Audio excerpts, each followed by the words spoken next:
Everyone. Welcome to In Conversation with Charly Palmer in regards to the exhibition Telling Stories, Illustrations, and New Works by Charly Palmer. I am Garbo Hearne, Director of Hearne Fine Art, and excited to have Charly here with us this afternoon to talk about the exhibition and his work in general. Welcome, Charly. How are you? I'm doing great. How are you? I'm well. Charly and I have been working together for over 25 years, and I met Charly in Atlanta, where he's based in. This is his fourth exhibition at Hearne Fine Art, so we've been around, I guess, around the world together and doing so well in his career, and we're excited that he was the celebrated children's book author, illustrator for the Six Bridges Literary Festival that was here on October 20th. So Charly was in town. He visited many schools and he talked about this portion of his career. And so this is exciting for me because what I love, books and art, and we have the opportunity to share the two together. So today's moderator will be Anna Hearne, who is Hearne Fine Arts art historian and also my daughter. So please take it away, Anna, and we'll have questions from the audience after the presentation. I thought we were going to start with a walkthrough of the show. Did you want to use the website? What medium would you like to use? Did you want to start with some particular pieces? The website is good, so you can move from there. Okay. All right. Give me 1 second.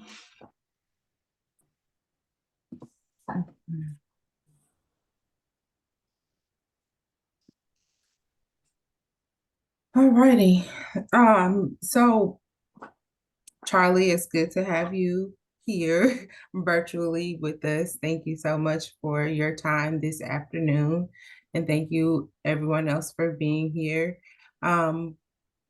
We really want to talk about, the theme of the show is telling stories, illustrations, and new works. You have really exploded onto the children's book scene, and also just like book covers in general, because it's not just children's books. You want to talk about some of your illustrations from your book covers or inside of the children's books in this show? Thank you. Was that Garbo or Anna? I couldn't tell. Oh, this is Anna. Okay, hi Anna. Yes. Oh, you know what? It's funny. I looked at my bookshelf the other day just to see how many books I've been involved with. And so I have done as many book covers for adult books and young adult books as I've done actual children books illustrations. But some of them are assignments in which I've actually requested. There are certain people that I look to as like heroes or inspiration. And so I've had the chance, like the most recent book to come out is a new book edited by Christian Gregory, which is Dick Gregory's son. And so I had a chance to do the latest Dick Gregory's book. But children books is the thing that I think I value more, probably more than almost my fine art. My fine art is my joy. It is my livelihood. It's how I survive and how I make a living. But I want to have made a commitment from the very beginning. I want to do children books and children books about Black children, but not about necessarily being Black. I love the idea, can't our children be viewed as normal as any other child? Can we tell a story of Black children without it being about the struggles of being Black? We know that's real. We know that exists, but that is less important at this point in my life than just giving Black children permission to be. And so that's important to me. And that's why I love the idea of this exhibition, is that it shares some of my children book assignments, but it also shares how they are somewhat similar, but at the same time, quite a departure from the children's book. I mean, from the children's books are quite a departure from the fine art. Can you talk a little bit about the process with children's books? I know that you have partnered with some authors and also become an author yourself. Um, can you talk about the process when you are the author and the illustrator? Do the images come to you first, or do the words come to you first? That's a really great question, Anna. You know what? It's like if you think about like I've always been curious about songwriters and musicians. Like the same thing is, does the music come first, or does the lyrics come first? And my son, who is a musician, says it's both ways. Sometimes he can hear a melody, and that melody leads to words, and sometimes he writes the words and he adds the melody to it. But of course, when it comes to children books, the only time I've had the experience where what comes first is when I'm writing it. But of course, when I'm writing a children's book, and I've just written, I think 3 or 4 new manuscripts, and I look at them and then I start to see the images. But typically, and this is kind of the weird thing about most publishers rarely introduce the artist to the writer. Part of that is that it bogs down the process, because I'm sure the writer has images in their mind as far as what something should look like. And the publisher doesn't want to get in the creative way of the artist by having them talk to the author and go back and forth. So typically with a children's book, I get the manuscript and I only take assignments once I've read the manuscript. And as I'm reading it, can I see the images? So if I can see the images, then doing the paintings become very easy. If I look at something or read a manuscript and I cannot imagine it, it's an assignment that I'm quickly going to turn down. That's very, very interesting. So also in the book world, do you have any projects in play right now that you can talk about, or anything you're excited about illustrating, or things you want to bring to life in the future? The biggest assignment I can't talk about until it's official. It's a wonderful portrait assignment. I'll say this much: it's a wonderful portrait assignment for the U.S. government, but it's not official until this week. I'm excited about that opportunity, and I'm getting ready for another show. So I'm excited about some large-scale works I'm doing for Art Miami, which is going to be happening at the end of November, the beginning of December. But I'm always thinking about, like, especially when it comes to children's books, I'm always thinking about what message can I give? And so the manuscripts that I've written, I'm really excited about, because it's about dealing with certain subjects that they're sensitive, but we don't deal with enough, including, reading challenges or having dyslexia, which I have. And I have attention deficit disorder. And so I really thought about writing a book on what it's like to have attention deficit. But the funny thing for me about that is I have never seen it as a problem. I've seen it when people are trying to function and work around me, because my head is everywhere and my thoughts are everywhere and my energy is everywhere. But it's always been the norm for me. And so I've really thought about writing a book about that.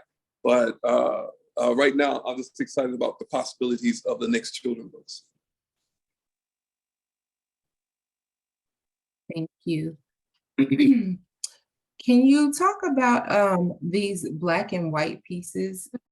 I think we really had a conversation before everyone joined us. My mom said these are some of her favorite in the show. Right. Can you talk about how these came to be and where they're from? Yeah, so that's a fascinating story. What happened is there's a great art writer out there, critic, and art historian, Halima Taha. And Halima and I have been friends for a while. And Halima reached out to me about a little over 3 years ago, and said that Inasaki Shange has come out with a new manuscript, and that she wanted artwork to accompany the book that was going to be published. And so she put me in contact with Inasaki, or Saki, and we began to have these fantastic, almost daily conversations. And the conversations were really about this book. Especially after I read, it's a long poem, and after I read the poem, it's the same thing. I immediately began to see all these fantastic images. And so her and I, before there was a contract and an agreement as far as how much I would be compensated or anything, I started working on it. The name of the book is I'm an Old Woman. And it just tells the struggles of as you age and the challenges that you might, the day-to-day challenges that you might have.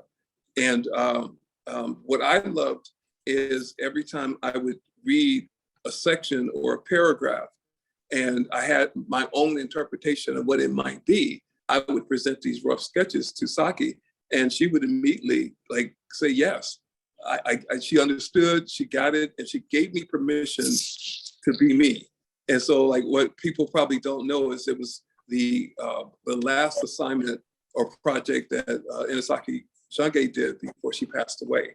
What was exciting for me about it also was the idea that we had discussed all the possibilities of the things that we were going to do in the future. And I had never met her personally, and we talked about that too. We talked about how much we looked forward to sitting down and breaking bread together. And just as after I finished the illustrations for the book, she passed away. Thank you so much for sharing that. Another theme I would really like to explore with you in this conversation, and I love the illustrations for the books, as definitely a children's book enthusiast. But another aspect of this show that I really love are your depictions of Black women, just these portraits. Can you talk about, your relationship with Black women and how it comes through in these beautiful portraits and your inspiration, especially for this one? It's just so much strength in this piece. Okay. Definitely. So what I talk to artists about, and I'll share it with your viewers as well, who are collectors or enthusiasts or just simply interested, is everything I do as far as painting work, I work from reference, and I work from photography. There is a photographer who used to live here in Atlanta. I live in Atlanta. Her name is Kimberly Rosin, and she had posted an image of this particular model, and it was a black and white. And it was something about her that just absolutely intrigued me. And I look at photography and I ask myself artistically, how can I take something that's already a beautiful piece of artwork and give my own interpretation of possible spin on it? And so I had some ideas in my mind, and I just wanted something that was beyond regal. I wanted her to look regal, but I wanted her to look like, I think about Woman King, although I've not seen the movie, but I think about this king, this queen, this power, this energy. And so how do I tell that story? But what you also notice in the painting itself is you see the interruption of color bars. And so that is a reflection of a series of works I did called Glitch. And it was the whole title was Glitch in the System. And Glitch in the System addresses the pandemic and the idea that our world as we've known it has changed. It has shifted, and that we have to shift with it. I had once written a statement saying that your world as you know it has shifted, but so often you are trying to get back to where it was, and it was never intended to be where it was in the first place. So this shift has forced you to change. But if you are determined to go back to what was, you've not learned the lesson yet. And so that's where the bars and stuff are going in. And there's an intent to, every once in a while, you'll see pieces where you'll see that again. It's going to be a constant reminder that the system that we know, that we've lived in for a long time has shifted and will continue to shift. My mother is in love with the softness of grace she is. Can you speak on this one? So Gracie is actually one of my acrylics on paper. I intended for this show to create a couple of pieces that I think I would say more affordable, because I've been like, during the pandemic, my career has skyrocketed, and I feel blessed for that. I thank the ancestors, I thank God, I thank the people that have supported me. But in that shorter period of time during the pandemic, I did a project with Selena Gomez, Time Magazine. I did the cover for John Legend's Bigger Love, and also did the cover for NBA 2K, along with other assignments. And so everything kind of blew up to a point where the value of my work also went up. And I know that there are like first-time buyers, people that have become more interested. I think that with the pandemic, everybody has these Zoom meetings, and I think people spend a lot more time at home. And as they sit around their houses, they begin to discover that their walls are pretty blank, or they have very few originals. And so I'm like, let me create something that is affordable to a first-time buyer, because I want people to be able to experience my work. And so again, there's an artist, there's a photographer, his name's, he goes by Anthony Truth, but he's here in Atlanta, and he did a summer festival series of photographs from about 3 years ago. It was a Afro Punk festival. And I saw these beautiful images, and I prefer, again, to work from black and white so I can interpret the color however I choose to. But when I saw her face, she lifted me, she inspired me. And so I felt compelled to tell her story in her image. What I also do, and people would have to kind of understand that, I might take that face and do all kinds of, again, interpretations, because those hands that are placed on her bracelet were not there.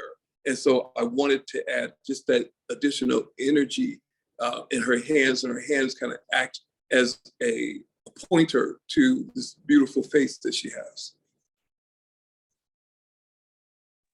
Thank you. So just in pivoting a little bit, you have several paintings of James Baldwin and Tupac. Is that a series? Are these them in different times of their life? What is your relationship with these two men? That's a great question. With Tupac, I am just learning Tupac. I was fortunate to be given an assignment to create a piece for the Tupac Museum. Tupac Museum is this beautiful Tupac experience. It's a full experience. And it originated in LA, and it's right now on tour. This museum is going to travel around the country, and then it's going to travel to Europe. And so I was called by the art director of the museum, and wanted to know if I would do a portrait of Tupac stepping out of roses. And so I started to do some research, did some sketches. I wanted very badly to incorporate Afeni, his mother, in his story, in his portrait. And the estate and the family did not want her to be a part of the portrait. And so I ended up doing a painting of Tupac stepping out of roses. But when I finished the assignment, I went back because I had the idea of doing a Tupac that was roses. And so you can see the sketches and the line work of roses, and you can see his body is also roses. And that's just me telling one additional aspect or perspective on how I looked at Tupac. But Tupac was so much more than a rapper. Some people call him a thug. He was raised in Black thought. He was raised in the Black Panther Party. His mom was a leader in Harlem at a young age of 23 years old. And so, but he was an avid reader. He was an avid writer. He wrote a lot. And so those are the things that inspired me about Tupac. And so that was my other, I ended up doing a second painting, but this painting was how I would love to have been able to approach the original assignment. But when it comes to James Baldwin, it's a whole nother story. I have tried my best to get over James Baldwin, and I say that because I think I must have painted as many as 30 paintings of him, and he's someone that is like probably my biggest hero. He is this man that I look up to and at in a way that I try to imagine how, even as an artist, I can have an impact like he has to so many people. He was an inspiration as a writer, but he was an advocate, and he was a well-spoken, beautiful Black man who also was not ashamed or afraid to express his sexual identity. And he is so many things that I wish to be. And so I look at his face, and every time I'm inspired to create another picture of him. I'm trying to, I think what the best way to explain it is, I remember once in an artist talk where someone, and this is a very common question, is someone asked, what artist influences you? And there's so many artists I could have come up with, because there's several artists that I look up to, including like Paul Goodnight is a mentor, a teacher, and a friend. But when that question was asked, I answered, I want to paint images that make you feel the way James Baldwin's writings make me feel. And I was very surprised by that answer, but it was total truth. I feel a certain way when I read James Baldwin's writings. And it's like, how can I create images that make you feel a connectedness and a pride in who you are?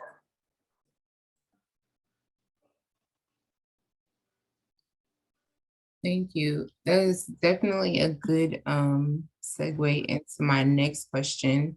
Definitely congratulations on your recent success, especially with the John Legend album cover. Going into that process, do you feel like you had to connect with the music to deliver on this project? Did you incorporate music into your work? Can you talk about just the overall process with this, how this came to be as well? So thank you. Good question. I don't want to ever be misunderstood when I say that the pandemic was a blessing for me, because I know we lost family members, we lost friends, we lost a lot of people, and many of us got sick. But what it did was it made me slow down my life and examine what was important to me. But also what came out of it were these insane and wonderful assignments.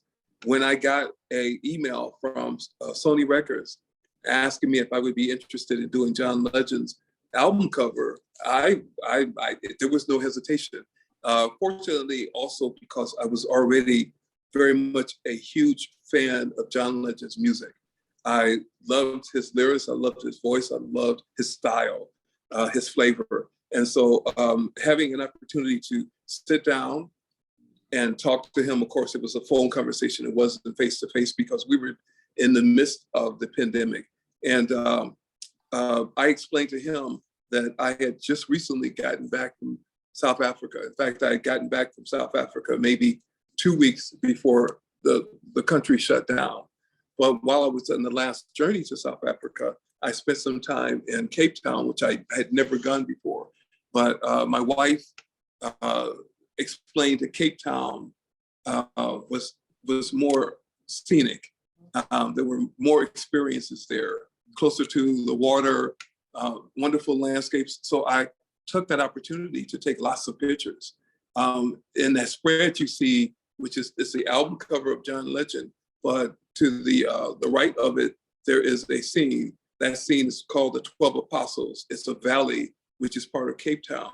And I had taken photographs of it. As I had taken photographs of, there is a national plant of South Africa called the protea flower. And if you look at John Legend's painting, you'll see on his shoulder there's this beautiful flower, that's a protea, and then you'll see it in the spread, which is the album cover spread.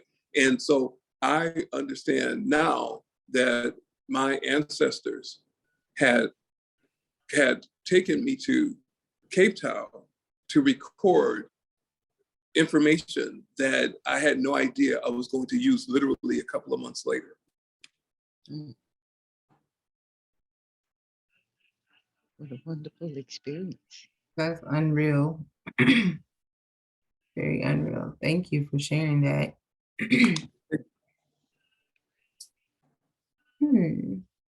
So, this series, or I don't know what could be a series, but if we're talking about, commonalities in the work, it seems like, with Brave, Colin Kaepernick, and Cassius Clay, can you talk about capturing heroes, Black heroes? I didn't even think about it. The subject matter comes up a lot, and it is those people that I truly admire or I greatly respect. And so you will see paintings of Jack Johnson. You'll see paintings of John Carlos and Tommy Smith, and those are the brothers that stood on the podium in 1968 in Mexico with their fists in the air and their black gloves on, saying Black power and freedom and respect. Kaepernick's bold statement about this song that doesn't reference Blackness at all. In fact, too often in our country, we're treated like outsiders. And the truth is that even for those white people that look at us as outsiders, most of them don't realize that we've been here as long, if not longer, than they have. So when Kaepernick took a knee, I was very much proud of the idea that I'm with him and his bold belief, because he sacrificed and made a very strong statement. And the same thing applies to Muhammad Ali. Muhammad Ali lost some of his prime years as a fighter because he refused to go fight in a war that wasn't for our safety or our protection. And we were told that we were protecting America. And as he so poetically said that Viet Congs have never killed any Black people. They've never harmed us, so why am I over there trying to kill them? And so we applaud those kinds of things. Sadly, them acknowledging him as a hero came in the latter part of his life, but we should have stood up and applauded him then. But I am inspired by those kinds of people. Just like I've only painted Fannie Lou Hamer once in my lifetime, but Fannie Lou Hamer is just another one of those kinds of heroes for me. It's someone that I just truly admire their willingness to stand at the front of the battle against racism. Thank you. Just as a follow-up question, and definitely incorporating Hamer's legacy, your relationship with the flag and is kind of seen throughout these, and especially with your work with Time Magazine. Can you talk about your use of the flag and what it means to you? I live in the South. I live in Georgia, but on the outskirts of Georgia are some very rural areas. And so it's not uncommon to see Confederate flags. It's not uncommon to see Confederate flags in the city itself. And I have been intrigued and fascinated by folk that get really uncomfortable when they see Confederate flags. And I have been one that has always had an appreciation when I saw a Confederate flag, and I'll explain to you why. When I see a Confederate flag, that person lets me know where they stand. And so I can say, thank you, understood. I will not be driving up your driveway. When I see an American flag, I am not certain what it means, because it means so many different things, but it doesn't necessarily mean something positive or uplifting or loving or respectful when it comes to Black people.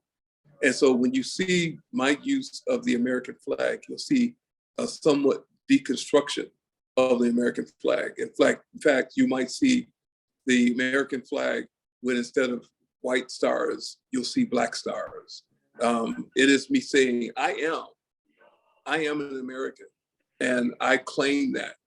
And I am in my country as everybody else who's born and raised in this country.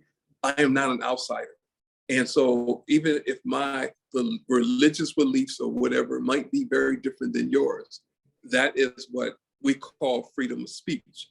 The argument these days is sometimes the freedom of speech is too often hate speech. And I think that, yeah, we all have the right to have our beliefs, but I don't support hatred in any form. And so I don't support hate speech, but I do. And that's where with my whole flag series, it's like, as I'm letting young Black children know, you have every right to question the meaning of being an American. And just one last follow-up question with these two pieces, just in general. Something else I find similar is the roses. It used to be that I could look at a Charly Palmer work and be like, I know this is a Charly Palmer by looking at the way that you did faces. But now when I see the roses or some, floral aspect, I feel like this is a Charly Palmer. Can you talk about your use of the flowers and floral motifs? Okay, thank you. You know what? We probably would have got through this whole thing and flowers would never have come up. Flowers are probably going to be on some level a part of my story for the rest of my life. Where it came from is my mom passed away of cancer probably now about 14 years ago. And my mom was my hero. My mom was my inspiration. My mom supported, loved, of course, like they say that your mother is the first woman you'll ever love. And she was definitely that and more to me. So when she passed away, I suddenly lost my will, desire, want to create. And I struggled for almost a year where I attempted to create, I attempted to paint, and nothing came out of me because the one who loved and respected and cheered me on the most was gone. And so what happened was the turning point was I painted a piece of a little boy holding a large bouquet of flowers. And the title of the piece was Not Enough Flowers, but it was, I realized that little boy was me.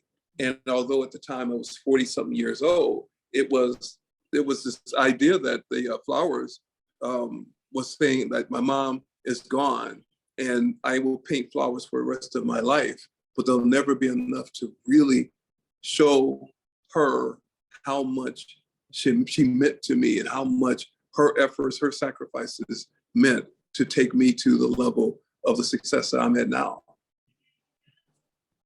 Thank you. Thank you.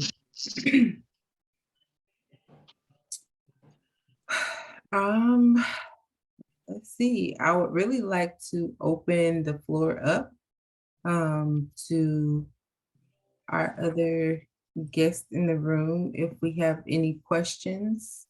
I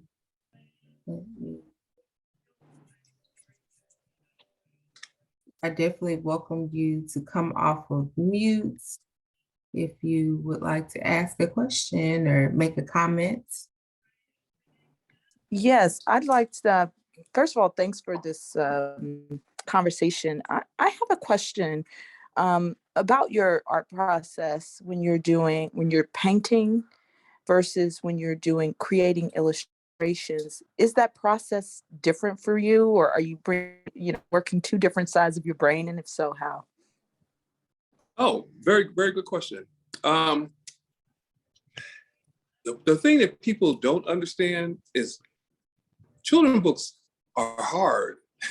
They're a lot of work because also you have several frames. And so the process is, the actual technique is the same. I always start with a sketch, and then I sketch on, I use illustration board typically when I'm doing a children's book, but I'm also working at a slightly smaller scale. So the process itself of painting, the technique is the same, but the process of research, reading, understanding, pulling reference and everything, that's the other part of doing children's books that is more of a challenge. I welcome the challenge often. Like this is the first time since I've started doing children's books that I'm literally not working on any children's books right now. But like I mentioned earlier, it's like I do have several manuscripts out there where publishers are considering, but the research and everything becomes more of a challenge. And like the next assignment I will take on as a children's book will have to be something that even might be a little bit more whimsical, a little bit more fantasy, a little bit more where I can have more fun and give even the viewers who've seen my children's books before something a little bit different than what they've seen already. Thank you. Any other questions, comments? Good. Can you hear me? This is Ramona Davis. Yes. Okay, great. Thank you to the Hearne Gallery, and thank you, Charlie, for doing this. This is great. You don't always get an opportunity to have these type of dialogues. My question is, what are your thoughts on the current, I guess, state or health of Black art right now, particularly with I think the resurgence or the acknowledgement is great, but it's opened the door for so many people who have the artist within. But I'm an artist too, and I have mixed emotions about some of the digital art. Sometimes I feel like people cheat, you know, and I look and I like, a human hand can't draw that, okay? Right. You know, and so I have mixed emotions. I'm excited, but then I'm also, okay, everybody scans in a picture, they manipulate it, and bam, I'm an artist. Mm-hmm. Kind of, yeah, in a way, but not. What are your thoughts on it? You know what? A very good question. I know I'm at a point in my life. I've been around for a long time. I've worked in digital art. I've done all that in my early years in advertising and art. It would be probably more frightening to me if I was not seeing myself in that market anymore, where I'm not doing so much illustration anymore. Like a good example of that is the NBA 2K cover I did. It was the very first time the cover was actually painted. People don't know that. People, when they look at this video game, and they see the colorful athlete, they assume it's a painting or it is an illustration, but they assume it's been done traditionally. And this is the first time they've ever done that before. Or children's books. I remember being in New York 7 years ago. And even then I was at my publisher and they took me into a room where all the books they had produced that year, it was 300, 400 books. And they pointed to a shelf. It was probably about 70% of the books in there. She said, all of these are done digitally. And so more and more, these books are going to be produced using computer and using that program as opposed to traditional. And it's probably at 80% now, and it's going to eventually take over completely. But there's an artist that I follow on Instagram. And I sent them a message one day because they were knocking out these amazing pieces like daily. I mean, I know. elaborate detail. And I'm like I asked her, like, how are you able to do this? Is these traditional? And she says, no, it's digital. But then what she didn't tell me, and I found out later on, it was AI. And so yeah, AI, when you get to this point, literally you're just putting in requests for style, form, detail, and you're just putting all these things parameters, right? And it produces it instantly. And I'm like, oh my God. And I think that the illustration industry and illustrators are getting really nervous about it because some of these people are getting major assignments now, and they can do it faster and they can do it for less. So it's extremely intimidating, but less for me because I'm kind of leaving that. But I know at some point there's enough information out there, even when it comes to Charly Palmer, where at some point you can put in Charly Palmer style and whatever, and then put it into this AI, and you'll get something that looks like something I would have created. Yeah, I have where this is going, and also the education, the piece that I find, the fact that we're getting more acknowledgement about Mhm. Black art is great, but the education behind the art, and what it takes to produce something like that, you kind of, I would venture to say that art has a soul, but if it's Oh, yeah, created by AI, it does yeah, not. I'm sorry. You plugged in, it's like an algorithm, and it did what you asked it to do. And so how right. do we educate people in that? I'm glad that you're excited because it is a cool image, Mhm. At the same time though, what are it opens the door to a lot of different things when they talk about appropriation, well, Yeah, who put in the parameters, right. and Yeah, you're yeah, buying this piece that is not even created by a person of color, if that's right. what you're looking for, Yeah, and so it just yeah, opens up a wide net, and I have like, where is this going? And it scares me because art to me is very important and serves a huge role in society, right. and so I mean, artists, that's why we're considered, by a lot of entities as dangerous because it's your perspective, Mhm. and who really tells the story from their perspective when everything is so manipulated in terms of Right, history, right. and so now you're opening the door and it's like, okay, it's getting muddied again, so You even know, the artist's perspective isn't protected. all right, but if you think about this, it's like one of the things that I think Garbo's whole career and Hearne's Fine Art is about the attempt to educate, Mhm. to inform. Yeah. Um, you want to hope that people are listening, and sometimes they're not, Hmm. because like she can tell you, it's probably been a very very much an uphill climb, and we will. I can't imagine us ever going to the top, but meaning the top, meaning that we're really truly recognized and accepted, and there isn't this definition because there is that aspect also of who defines what Black art is, Hmm. and Yes. and so it's like, but and the gatekeepers, those that Hmm. validate Hmm. us, aren't typically Black people. I mean, I Yeah. found out when I do children's books and everything like that, that I'm rarely, even if it's a Black children's book, am I working with a Black art director, or even in Mhm, some cases a Black writer about a story about something Black. Those kinds of things mhm, become very disturbing, but I've become mhm. very intentional about what I will do and who I'm working with. Yeah, and so the question of transparency, you know if that's important to people when you're trying to invest or support something, where's the transparency? Is there gonna be any accountability for that?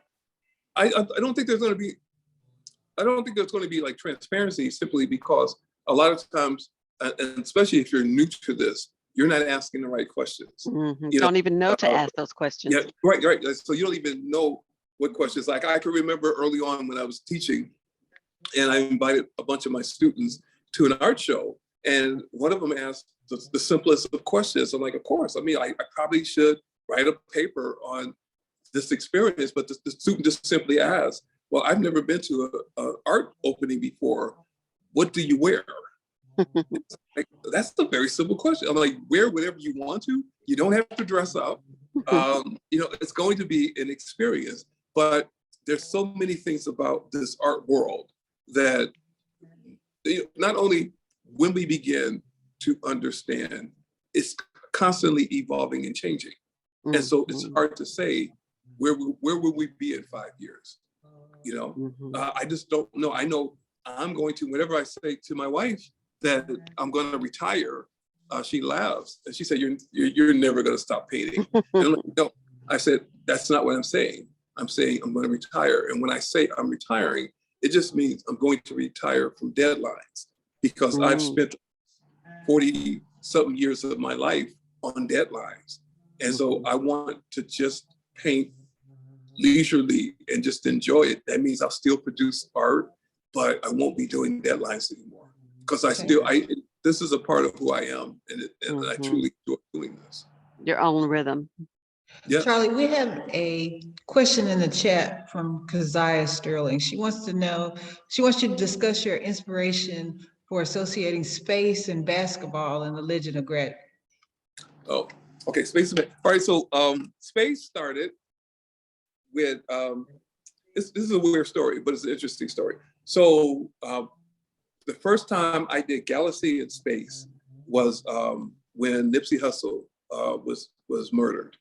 And I had seen, like I noticed in social media that a majority of my followers are other artists. And so many artists posted images of Nipsey, just as so many artists today have posted images of Takeoff from Migos. And so it was like, I had decided, because I knew so many artists and everybody had painted Nipsey, that I didn't need to and didn't want to. But then I realized in looking at all the images that nobody had incorporated the message that I wanted to give. And my message was Nipsey made it a commitment to the Black community to give back, and that his death is going to change the momentum of this major impact he was making in the Crenshaw area, Slauson Crenshaw corner in LA. And so I did Nipsey, but in his beard, I made a galaxy. And then shortly after Nipsey died, Kobe died. And so that was before the pandemic. And I literally said, this universe is shifting. And so then the galaxies and the stars became an ongoing theme, as the flowers have in a lot of my works. But when it comes to the Legend of Gravity, it was this idea of a story that just kind of existed in my head since I was a kid. And it was this idea of going around and finding playgrounds to challenge the best players on those playgrounds. And in doing so, we always encountered a kid that just had something special, a gift, an ability. And so gravity was in my head, and the idea we've heard over and over again, if you follow basketball at all, these street ball legends, these certain players that were phenomenal that never made it past the playground. They never went to college and played, or they never played in the pros. So that whole concept of the Legend of Gravity dealt with this one kid and how important a role he played in inspiring others. And so, like, even the story of the Legend of Gravity, it had to be, to me, some kind of twist. And although it's not emphasized, the twist is that the narrator in the story is a young lady. And this young lady was on the team. But like I had mentioned before with children's book, it's not relevant that she's a young lady. It's relevant that she's good enough to play with the best and that she's a part of it, but she didn't have a street name yet. So in the end, she earns a street name. And that was my twist. My subtle twist was she was a female, but it was getting a name, getting a reputation. And that's probably the part of the story that I emphasize more than anything in the Legend of Gravity. Particularly the piece Fly. Talk about that one. Do you remember that one with the kid looks like he's bouncing a basketball in outer space? Yeah, that's in Gravity, right? Uh-huh. All right. It's that whole idea. It's like what I love about street ball legends of the past is that there's no video, right? And so you hear a story and you pass the story on and you pass the story on and you pass the story on. And the next thing you know, this guy was so good that he could jump over the basketball hoop. And so that was kind of what I was playing with in that particular scene, because if you look at that painting, what you'll see is this kid leaping so high. In fact, the story says that he leaped so high, the team was able to go and get some ice cream and come back before he came down. And so that's just exaggerating the story even more. But it's actually, I think, one of my favorite scenes in the whole Legend of Gravity book. Okay. So your experience coming to Little Rock a couple of weeks ago and being engaged with many different age groups and audiences and marrying your fine art and your illustrative art. How did that feel? Extremely rewarding. You know, as you probably know, I was exhausted. It was a lot of work. There were a lot of children that I spoke to in a lot of different presentations, but my mom like raised us to pass it forward, you know. And I really honestly mean it.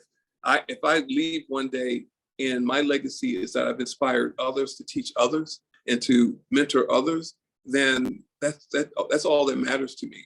Or when I'm gone and they're reflecting on Charly and they're saying those children's books were special.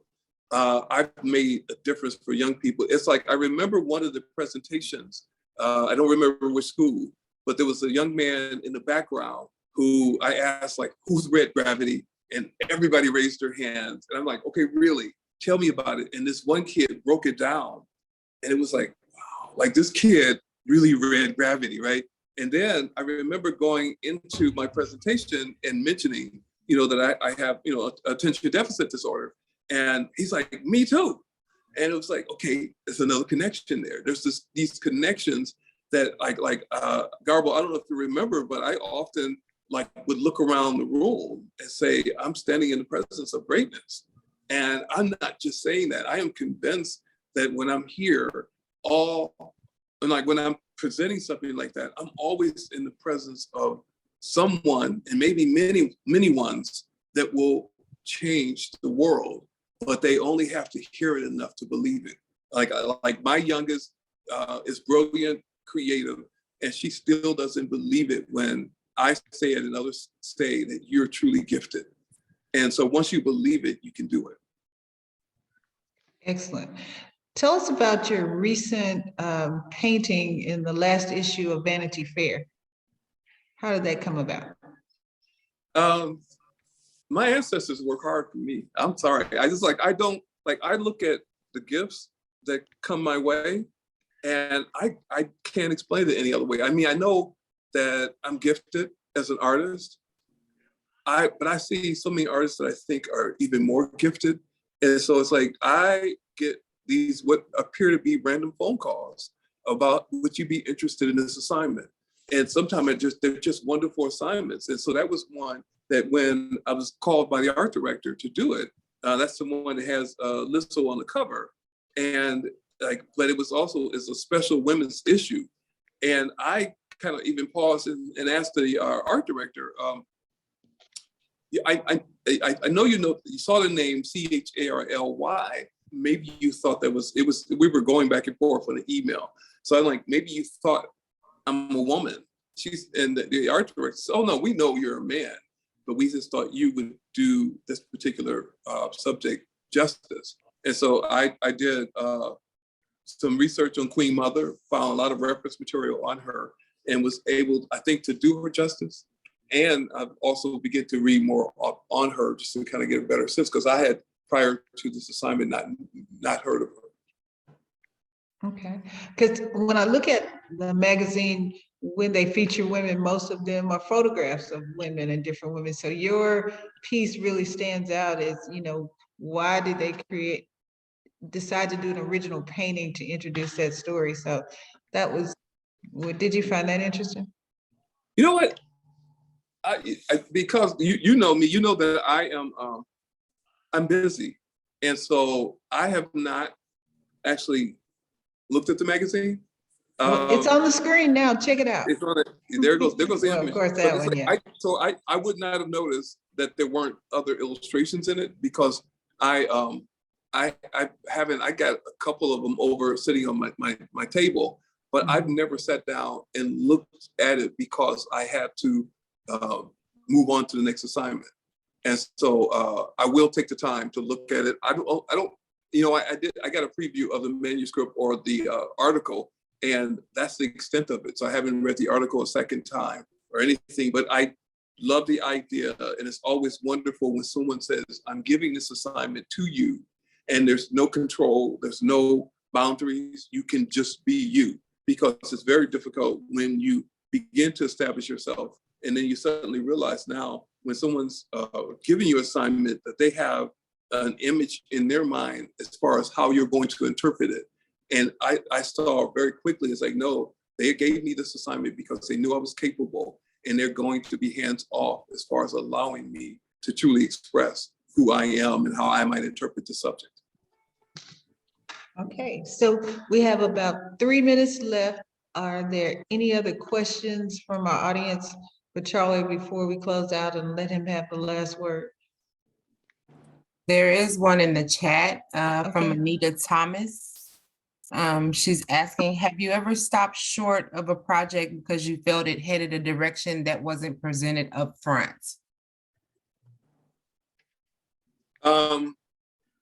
You know what?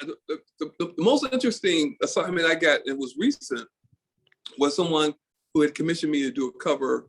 And as we started to talk about it, they didn't want people in it. And I'm like, people is what I do. Like, why would you give me this assignment? And it was a request by the author. But what I realized as we started talking about it, and now I'm having a conversation with the art director, it was the texture patterns and things that I typically do in the beginning of a painting before I add a figure.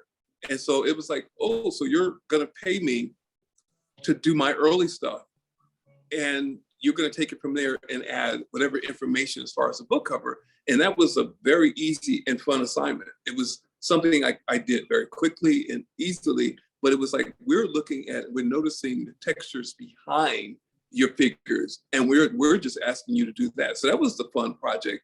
But I think that the last assignment I took like that was probably about 4 years ago. It was before the pandemic. And as I talked to the people about developing the painting, I realized, like, you are expecting me to do something that's not me. And the person that commissioned me said, no, all I want is Charly Palmer. And so what they were saying was, all I want is your name on it. And that was the very last time I did anything that I felt did not fairly, truly represent me. Thank you, thank you, thank you. So it's 3:01 and we don't want to take up all of your Sunday afternoon. We could talk all day. I want to thank you, Charly, for continuing to work with Hearne Fine Art. I mean, you have so many opportunities, and to take that ring around back every 4 or 5 years, you come back and show us what's going on. And I appreciate continuing the relationship. And I want to let the audience know that this is an opportunity for you to have a Charly Palmer, whether it be a signed book, a book illustration, or one of his fine art pieces. We work with you and we're really excited. We've had a great response. The exhibit is going to extend through December. Thank you, Charly. And so there's more opportunity for you to come and see the show and make one of these Charly Palmers yours. But I did want to give you an opportunity, Charly, to have the last word this afternoon, and just thank our audience for the support that they've given, because without an audience and without people who collect art and love art and really care about the artists, as Ms. Davis so politely mentioned, where would we be, both of us? So can you give us the last word today? Like, you know what, like, Garbo, your words were so good. It was like, okay, we could close off with that. You know what, it's an honor. It's been a pleasure. I've always enjoyed working with Hearne Fine Art and Garbo and her team, and Anna, and it's always good to revisit Little Rock. But thank you all for even attending this. I hope you will go in, take a look, especially if you've not seen the work. Take your time with it. I hope to hear from you as far as if they inspire and uplift you. And thank you for taking time on a Sunday to sit with us and just hear me just talking. It's been a pleasure. And I hope everybody has a wonderful rest of Sunday. All right, thank you. And thank you, everyone. You will get a copy of this presentation to share with others. And I hope you have a wonderful rest of your afternoon. And thank you, Anna.